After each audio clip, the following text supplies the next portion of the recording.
হযরত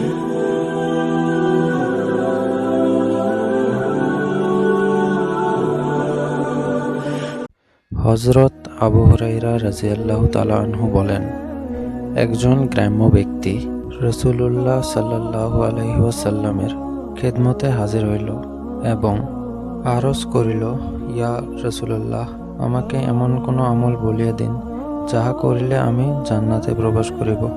তিনি ইরশাদ করিলেন, আল্লাহ তাআলার ইবাদত করিতে থাকো, তাহার সহিত কাহাকেও শরীক করিও না। ফরজ নামাজ পড়িতে থাকো, যাকাত আদায় করিতে থাকো, রমজানের রোজা রাখিতে থাকো।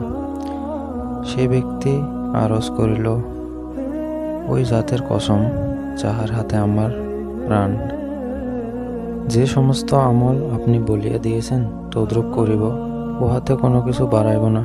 অতঃপর সেই ব্যক্তি চলিয়া গেল। রাসূলুল্লাহ সাল্লাল্লাহু আলাইহি ওয়াসাল্লাম ইরশাদ করিলেন, যে ব্যক্তি কোনো জান্নাতীকে দেখিতে চায়, সে যেন এই ব্যক্তিকে দেখিয়া লয়।